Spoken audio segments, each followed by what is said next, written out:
Muy buenas noches, bienvenidos a Odisea. La cadena se corta siempre por el eslabón más inseguro, por el eslabón más débil, y esta coalición que gobierna la Argentina empieza a mostrar una fisura importante. Apenas uno se aproxima al mapa de poder, ve ahí la falla, y tiene que ver con la situación de la justicia y los trámites judiciales que afectan a la vicepresidenta. Hay un objetivo doble y probablemente contradictorio.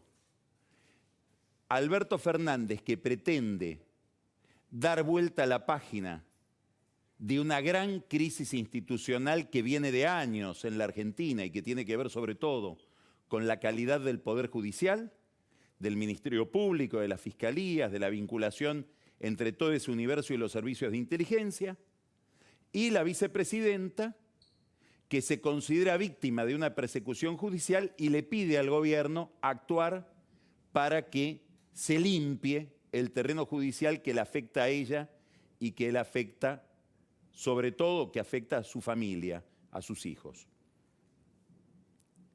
En el centro de este problema está el fallo que emitió la Corte Suprema de Justicia referido a la situación de dos camaristas que fueron trasladados de tribunales orales a la Cámara Federal de la Ciudad de Buenos Aires, los doctores Bruglia y Bertuzzi, dos jueces, dos funcionarios judiciales desconocidos que de golpe, por toda esta situación política que rodea a la situación, a la peripecia judicial de la vicepresidenta, se ven ahora consagrados, probablemente muy a pesar de ellos, por la fama.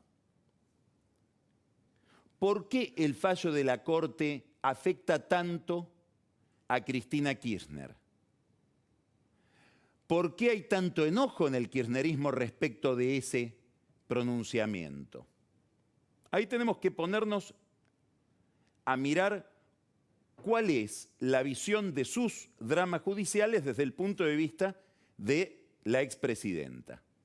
Ella considera, como considera Lula da Silva, como considera Rafael Correa, como considera Maduro, que la justicia la persigue como instrumento de todo un aparato de poder, no porque durante su gobierno y el de su esposo se hayan cometido delitos, no porque haya aparecido José López con 9 millones de dólares y una ametralladora en un convento, no porque haya habido un registro infinito de coimas minuciosamente contadas en los cuadernos de Centeno, no por las coimas que el propio Ricardo Jaime confesó haber recibido, no. La persigue por haberse metido con intereses muy poderosos del sistema financiero, de las empresas exportadoras, de los medios de comunicación. A eso ella lo llama el lawfare, una persecución arbitraria que en la vieja doctrina penal se le llamaba el derecho penal del enemigo. Un derecho penal arbitrario hecho a la medida de la persecución de un enemigo, que sería ella. En esta construcción era clave un argumento. Macri, que fue el ejecutor político de esa persecución, del lawfare, fue a buscar a dos camaristas que cubrieran las vacantes que el propio Macri había provocado en la Cámara Federal, Patti Ballestero, Eduardo Freiler, Eduardo Fara, tres camaristas que se fueron por distintas razones, y Macri va a buscar a dos jueces ligados a él o ligados a su abogado para cubrir esa Cámara, esas vacantes de la Cámara Federal y de manera arbitraria perseguirla a Cristina Kirchner.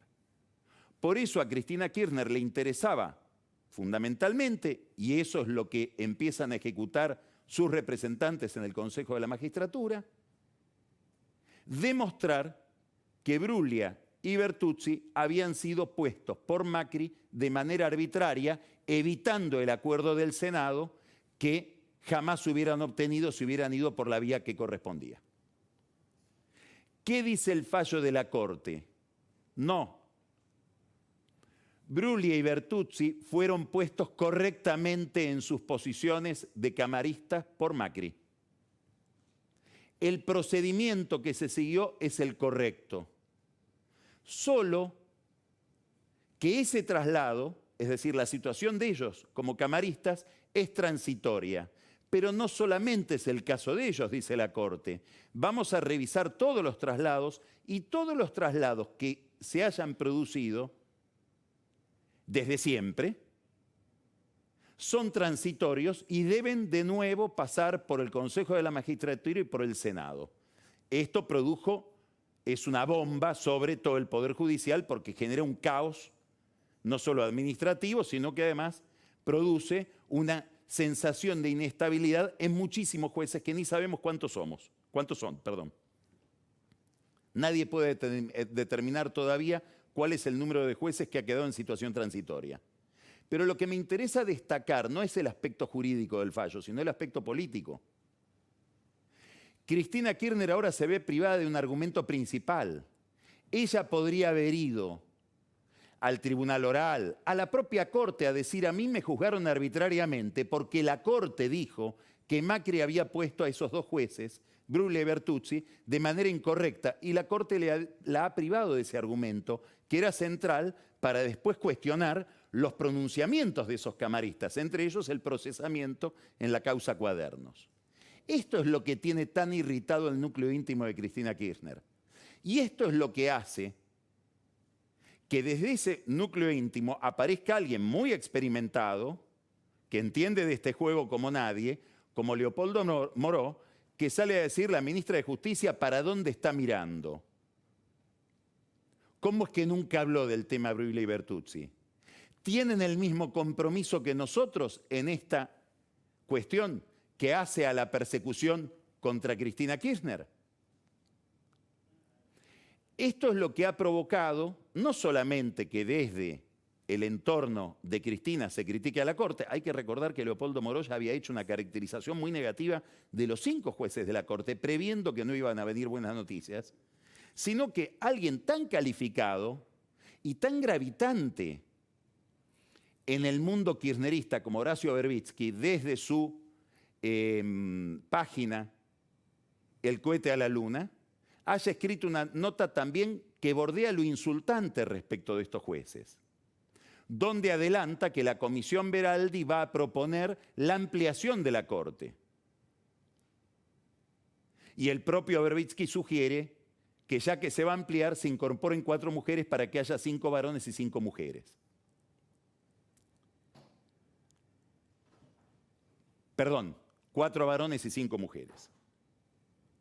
Es interesante porque Verbitsky toma juez por juez y castiga juez por juez, con argumentos en algunos casos irrisorios. Por ejemplo, en el caso del juez Rosati, le reprocha a Rosati tener un colaborador, Silvio Robles, que es colaborador de Rosati desde la época en que Rosati era ministro de Néstor Kirchner, diciendo: antes había trabajado para Ricardo Jaime. Es deliciosa la acusación, porque que yo sepa, Jaime fue puesto por Néstor, que es el que nos enseñó a reivindicar la política. Si es un pecado haber trabajado con Jaime, lo que debe ser haber designado a Jaime. Es decir, que por pegarle a Robles terminamos cuestionando, rompiendo la estatua de Néstor.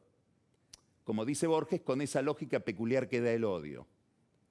¿Por qué el odio? Por esta razón. En este contexto, donde el kirchnerismo duro, Cristina Kirchner, se siente desamparada o siente que hay un escasísimo compromiso de la ministra de Justicia, que es la socia de toda la vida de Alberto Fernández, se inscribe el problema del Procurador General de la Nación, que es hoy la piedra donde descansa este equilibrio inestable cada vez más inestable entre la Casa Rosada y el Instituto Patria. O mejor dicho, la Casa Rosada y la Presidencia del Senado. ¿Quién es el Procurador General de la Nación como figura? El titular del Ministerio Público. Es el jefe de los fiscales. Es el que puede decir, en esta causa lo vamos a sacar a este fiscal y vamos a poner a este otro.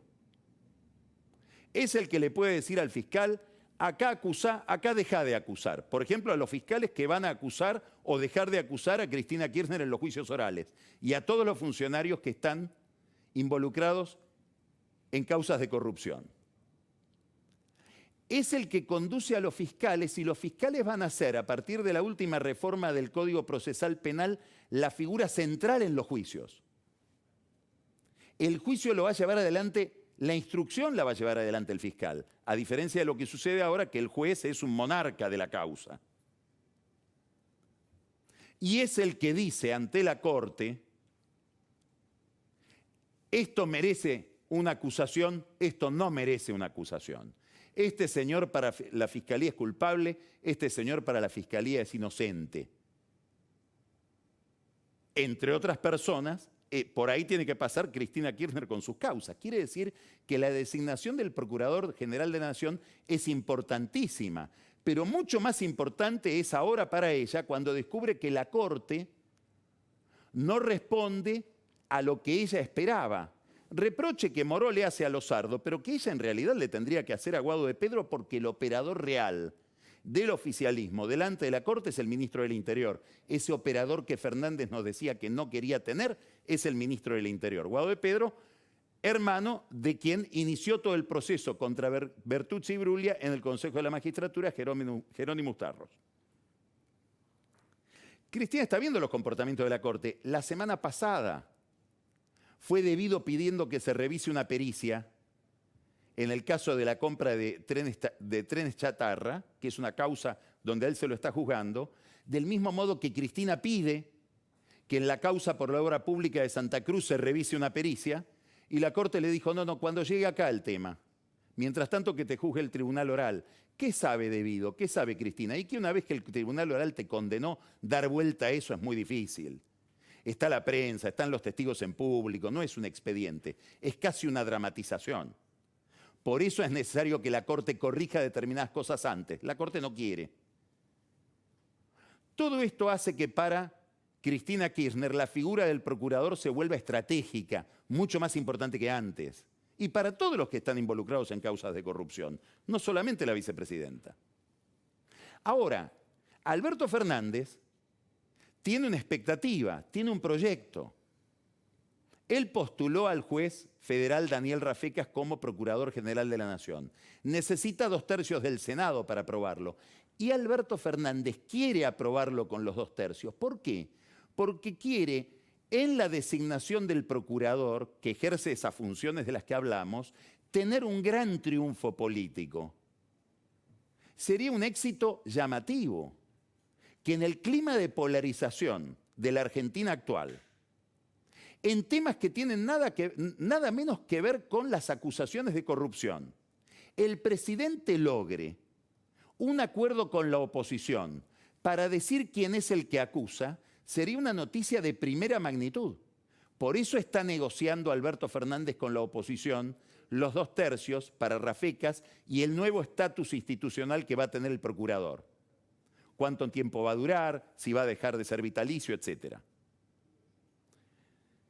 Es probable que la Comisión Veraldi también se pronuncie sobre este tema, sobre todo si se necesitan o no 2/3. Hay abogados ligados a Juntos por el Cambio que están negociando con gente de la Casa Rosada. Abogados sobre todo ligados a Gerardo Morales. En el Congreso empieza a haber conversaciones con gente del Senado. Fernández quiere avanzar hacia este objetivo que lo mostraría a él como un hombre muy distinto del kirchnerismo clásico en el campo institucional. ¿Dónde apareció el problema? En Cristina Kirchner y en los senadores y senadoras que rodean a Cristina Kirchner que dicen no, acuerdo no. vamos a modificar primero la ley de designación del procurador y vamos a pasar de 2/3 a mayoría absoluta. Y ahí lo designamos nosotros solos, a Rafecas o a quien sea. Pero no va a ser producto de un acuerdo. Y yo creo que los que tienen problemas judiciales están pensando, con Cristina Kirchner a la cabeza, si la Corte me trata como me está tratando, y le dio el argumento a Macri de decir acá no hubo persecución política, es mentira que son los jueces que me trajo Pérez Chada para perseguir a Cristina, los nombré correctamente, ¿qué debo esperar si ahora el procurador va a ser pactado entre Alberto Fernández y en el fondo Macri? Porque es imposible cualquier acuerdo donde no participe Macri. Carrió ya dijo, yo quiero bendecir este acuerdo, porque no quiero que el procurador lo ponga a Cristina para perseguir a la oposición. Los radicales empiezan a plegarse a la postura de Carrió, Horacio Rodríguez Larreta y María Eugenia Vidal también, y Macri dice, si hay un acuerdo, tiene que ser un acuerdo sobre todo el régimen institucional, pero no está diciendo del todo no. Y ahora dice algo más, que venga una oferta, dice Macri, de todo el oficialismo, es decir, Fernández, no te pongas de acuerdo conmigo en contra de Cristina, ponete de acuerdo con Cristina y convencela a ella de que quiere un acuerdo. Es decir, hoy no hay 2 actores, hay 3 actores y una quiebra importante entre Alberto Fernández y Cristina Kirchner en un tema tan importante como este. ¿A dónde estoy yendo? A que todos los que estamos mirando quién manda, vamos a tener en la figura del procurador un indicio importantísimo. Si mañana el Senado aprueba una ley que reduce los 2/3, y mucho más si no es Rafecas el candidato, el propio Rafecas dijo, yo no quiero ser procurador si no es con 2/3, yo quiero surgir de un acuerdo con la oposición, lo que vamos a tener es una degradación importantísima de la autoridad del presidente, que va a estar mirando el Poder Judicial, la sociedad en su conjunto, el Fondo Monetario Internacional, los inversores, los sindicatos, los gobernadores. En todo este marco se produce un almuerzo. Oscar Parrilli fue al acto de homenaje a Néstor Kirchner al que se negó a ir Cristina Kirchner. Y Alberto Fernández tuvo palabras cariñosas para Oscar Parrilli y después lo invitó a almorzar. Y almorzaron durante 2 horas y media. Y se habló de estos temas. Hay que mirar a Parrilli porque hoy Parrilli empieza a jugar un rol distinto aparentemente del que jugaba hasta ahora. Empieza a ser un puente entre la Casa Rosada y el Senado, donde está él, al lado de Cristina. Un mensaje cifrado para Máximo Kirchner, que hasta ahora era él el que ejercía esa intermediación entre Fernández y Cristina, que desde hace tiempo no se hablan. No es el único mensaje de Alberto Fernández para Máximo Kirchner. Máximo Kirchner está armando con la Cámpora una cantidad de candidaturas en el conurbano bonaerense para quedarse con intendencias, aprovechando que los intendentes tienen 2 reelecciones y después tienen que dejar un periodo libre. Alberto Fernández de Avellaneda les dijo el otro día, eso de la limitación a las reelecciones habría que revisarlo. Le está hablando a los intendentes en contra de la Cámpora. Y el viernes pasado, en Lomas de Zamora, que es un distrito importantísimo de la 3ª sección electoral, es nada menos que el distrito de Duhalde, es el distrito de Insaurralde, que fue el candidato de Cristina en la provincia, se acaba de romper el PJ. Y el jefe de gabinete de Insaurralde arma su propio partido, Guillermo Viñuales, y dice, estoy para un partido vecinal. ¿Le está tirando un centro? ¿Está haciendo un gesto hacia Juntos por el Cambio? ¿O es Insaurralde que arma su propio partido por si avanza la Cámpora sobre su distrito? ¿Se rompe la relación entre Insaurralde y Máximo Kirchner? En todo este juego está la voz del presidente que le dice a los intendentes, olvídense de la Cámpora, busquen su propia reelección. ¿Quién manda? Esta es la pregunta. Y en este mapa tan inestable, tan volátil, la figura del procurador Rafecas va a ser designado con acuerdo de la oposición o no. Es el gran test para los próximos días. La pregunta ¿quién manda? Se la hace también el Fondo Monetario Internacional. Después vamos a hablar con Marcos Buscaglia de las negociaciones que empiezan mañana. El gobierno busca desesperadamente un acuerdo con el fondo, por eso quiere calmar como sea, gastando lo que sea, la plaza del dólar. Implica un ajuste que ya le anticipó, como contamos el lunes pasado, Guzmán a los empresarios. Ese presupuesto que mandó al Congreso no va a ser el presupuesto que le va a presentar al fondo. Ese presupuesto que mandó al Congreso tiene un déficit de 4,5 puntos y él pretende presentarle al fondo uno de menos de 4 puntos, posiblemente 3,9, si es que el fondo no le pide uno de 3 puntos del producto como déficit. Eso implica una gran negociación interna dentro del oficialismo. Por eso Guzmán dice, lo va a sacar el Congreso el acuerdo. Todos mis compromisos de ajuste con el fondo los va a sacar el Congreso. Por ejemplo, si hay que achicar el presupuesto sobre el IFE, cosa sobre la cual también la Cámpora se está quejando. Cuando dice el acuerdo con el fondo lo va a aprobar el Congreso, lo que quiere decir es, quédense tranquilos en Washington, va a tener la firma de Cristina. El Congreso es Cristina. Ahora, ¿el fondo se quedará tranquilo con esa promesa? ¿O hay cierto desorden en la política fiscal en la Argentina? ¿Por qué me lo pregunto? Porque Guzmán mandó, y presta atención ahora a todo esto de lo que vamos a hablar, que es importantísimo en materia fiscal y política. Guzmán mandó un presupuesto al Congreso. Hay una oficina presupuestaria en el Congreso, es la que controla el presupuesto, que emitió un informe. Y emite un informe sobre todos los artículos que se incorporaron al presupuesto que Guzmán le mandó a Massa, a Sergio Massa, presidente de la Cámara de Diputados. De esos artículos hay algunos donde es evidente que hay fenomenales negocios. Y otros tienen que ver con intereses específicos de Massa y de la familia Massa. ¿Sabe Guzmán esto? ¿Lo sabe Alberto Fernández?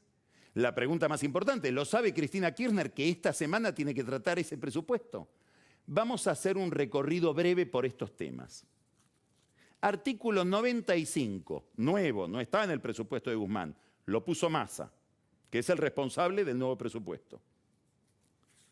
Se aumenta en 0,5% el impuesto sobre seguros del automotor, para crear un fondo de 1.500 millones de pesos que lo va a manejar la Comisión Nacional de Regulación del Transporte, que controla el señor José Ramón Arteaga, del Frente Renovador, un platense de Massa.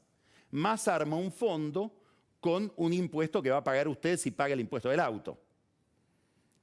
Y no lo va a manejar la Superintendencia de Seguros, sino que lo va a manejar la Comisión de Transporte, que como a Massa le asignaron toda el área de transporte dentro del gobierno, lo maneja alguien de Massa. Va a haber otro impuesto de 3% sobre las primas de todos los demás seguros, salvo los seguros de vida. Eso también lo agregó Massa y se lo va a administrar la Superintendencia de Seguros. Artículo 96. La tasa que pagan las empresas de transporte de cargas, camiones, y las empresas de transporte de pasajeros colectivos van a ir ahora a ser administradas por esa Comisión de Regulación del Transporte que maneja Arteaga de Massa. Otro fondo que se arma Massa para administrar él a través de sus allegados. Artículo 97. Para cualquier empresa que tenga 80% de participación del Estado Nacional se le baja el impuesto al cheque. En general pueden pagar las empresas hasta 6 por 1.000. Ahora pasan a pagar 2,5. Entre esas empresas está Aerolíneas, que adquiere una ventaja competitiva respecto de las empresas privadas de aeronavegación, por ejemplo. Pero está AISA, la empresa que maneja Malena Massa. Pero para AISA hay un regalo especial. Todo lo que sea importación, todo lo que sean tasas portuarias o aeroportuarias, AISA no las paga más. Tiene una excepción que es un regalo que le hace Sergio Massa a su esposa Malena Massa. Claro, implica menos ingresos para el Estado. Los pagamos nosotros, esa relación entre Sergio y Malena. El Estado se desfinancia para que AISA pague menos impuestos. Hay más novedades. Eso es el artículo 98. Pero hay dos novedades mucho más importantes. Para Cristina Kirchner esto. A los electrónicos se les sube el impuesto interno de 0 a 6%. Macri se los había bajado a 0. Ahora Massa los vuelve a aumentar. Esto no es de Guzmán, ¿eh? No sabemos si es de Alberto Fernández. Esto lo hizo el Congreso. Y quiero aclarar más. La oposición duerme el sueño de los justos respecto de esto. No sabemos siquiera si está enterado Gerardo Morales, que como está muy alineado con el gobierno, votó en contra de su propio bloque a favor de este presupuesto. Gerardo Morales, como sabemos, viejo socio político de Massa. Escuche esto. Usted va a pagar ahora por cualquier electrónico que compre 6% más, que es un impuesto que le puso Massa. Todo a lo que se fabrica, entre comillas fabrica, porque es todo importado, en Tierra del Fuego, se ensambla en Tierra del Fuego. Pero a lo importado, si usted se compra un celular importado, no hay que tener mucha imaginación para imaginar una marca, el impuesto pasa de 5,5, que es el que tenía puesto por Macri, a 17%. Se le aumenta el 300% a ese impuesto por el importado. Quiere decir que los empresarios que hacen su negocio de importar piezas y ensamblar todo tipo de electrónicos, sobre todo teléfonos, en Tierra del Fuego, se les ofrece una ventaja respecto de sus competidores internacionales de 11 puntos. Antes esa ventaja era de 5,5, ahora es de 11 puntos, más que se duplica. Qué curioso que el día antes o días antes de que se apruebe esto, el señor Nicolás Caputo, el hermano de la vida de Mauricio Macri, que lo ve acá detrás de mí en la foto con Macri, compró Baraistar, que es una de las grandes empresas que le faltaba él completar para la fabricación de celulares. Dice una empresa americana, no, era de un boliviano al que venían apretando hace mucho tiempo para que largue la empresa. Gran negocio de Nicolás Caputo que compra y después recibe esta ventaja.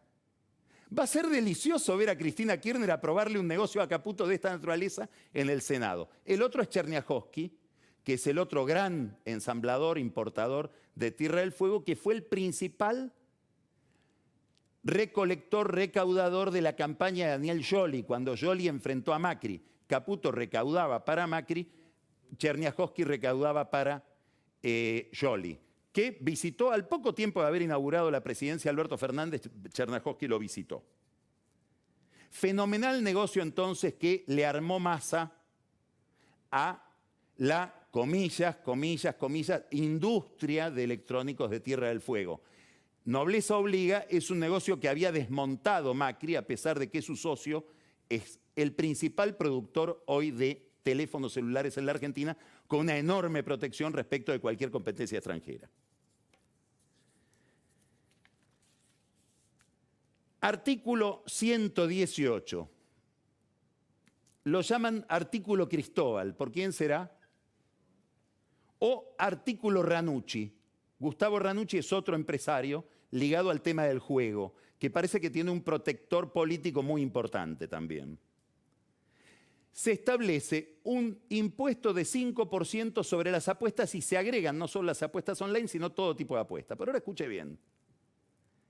Si la empresa tiene inversiones genuinas en el país, por ejemplo, pensemos por casualidad, supongamos que la empresa invirtió en un gran salón de juego en Rosario o en el hipódromo de Palermo. Ah, justo, Cristóbal.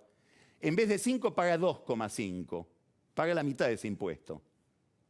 Si la empresa es extranjera, paga 10. Y si está radicada en un paraíso fiscal, 15. Quiere decir que a las empresas nacionales se les ofrece una ventaja extraordinaria respecto de las extranjeras. En un momento en que en la ciudad de Buenos Aires y en la provincia de Buenos Aires se está compitiendo en una licitación por el juego online.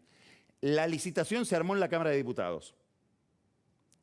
Ahora lo interesante, 5% de lo que se recauda por estos impuestos al juego va a ARSAT.